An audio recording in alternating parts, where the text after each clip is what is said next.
वित्त मंत्री निर्मला सीतारमण 1 फरवरी को अंतरिम बजट पेश करेंगी। वित्त मंत्री के तौर पर निर्मला सीतारमण छठी बार बजट पेश करेंगी। इस बजट को पेश करने की जिम्मेदारी वरिष्ठ अधिकारियों और इकोनॉमिस्ट के कंधों पर है और इन सभी की कमान संभालती हैं निर्मला सीतारमण। चलिए आपको बताते हैं कि बजट तैयार करने में वित्त मंत्री निर्मला सीतारमण के अलावा इस साल 9 लोगों ने अहम भूमिका निभाई है। तो चलिए एक नजर उन सभी अधिकारियों पर डालते हैं। तो सबसे पहले शुरुआत करते हैं तमिलनाडु के IAS अधिकारी टी.वी. सोमनाथन से, जो वर्तमान में केंद्रीय वित्त मंत्रालय के सबसे सीनियर सेक्रेटरी हैं। उनके पास फाइनेंस सेक्रेटरी की जिम्मेदारी है। बता दें कि अप्रैल 2015 से अगस्त 2017 तक प्रधानमंत्री कार्यालय में काम करने वाले टी.वी. सोमनाथन PM मोदी के करीबी हैं। वो साल 2020 में केंद्रीय वित्त मंत्रालय में एक्सपेंडिचर सेक्रेटरी बने थे। तब से वो बजट टीम के साथ जुड़े हुए हैं। अगले अधिकारी हैं कर्नाटक कैडर के 1987 बैच के IAS अजय सेठ, जो वित्त मंत्रालय में आर्थिक मामलों के विभाग के सचिव हैं। उनके नेतृत्व में भारत के पहले सोवरेन ग्रीन बॉन्ड जारी किए गए थे।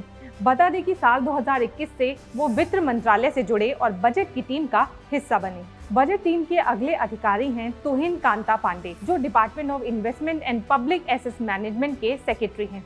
बता दें कि ओडिशा कैडर के 1987 बैच के IAS अधिकारी तुहिन कांता पांडे ने एयर इंडिया के प्राइवेटाइजेशन और LIC के IPO में अहम भूमिका निभाई थी। अगले अधिकारी हैं राजस्थान कैडर के 1990 बैच के संजय मल्होत्रा, जो वर्तमान में रेवेन्यू सेक्रेटरी हैं। बता दें कि head of finance services department के तौर पर अपनी सेवाएं दे चुके हैं। संजय मल्होत्रा के कंधों पर टैक्स रेवेन्यू बढ़ाने की जिम्मेदारी है। इसके अलावा उनके कंधों पर वित्त मंत्री निर्मला सीतारमण के बजट भाषण के पार्ट B का कॉन्ट्रैक्ट तैयार करने की भी जिम्मेदारी है।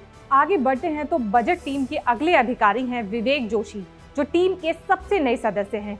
साल 2022 से वो डिपार्टमेंट ऑफ फाइनेंस सर्विसेज के सेक्रेटरी के तौर पर भूमिका निभा रहे हैं। हरियाणा कैडर के 1989 बैच के अधिकारी विवेक जोशी नवंबर 2020 में फाइनेंस डिपार्टमेंट से जुड़े हैं। बजट टीम के अगले अधिकारी हैं अनंत नागेश्वर, जो फिलहाल भारत सरकार के मुख्य आर्थिक सलाहकार हैं। वो अर्थव्यवस्था के मुद्दे पर वित्त मंत्री के सबसे करीबी सलाहकारों में से एक हैं। उन्होंने IIM अहमदाबाद से MBA भी किया है।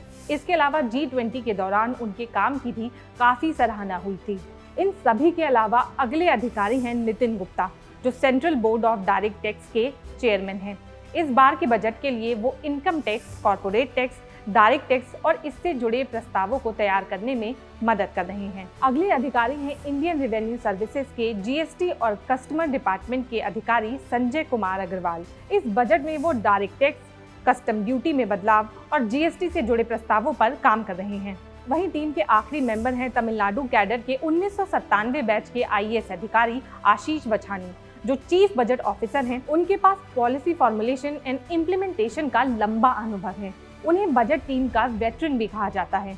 तो ये थे बजट से जुड़े 9 अहम लोग, जिनकी कमान निर्मला सीतारमण संभाल रही हैं। आपकी इन लोगों से क्या उम्मीदें हैं, हमें कमेंट बॉक्स में जरूर बताएं।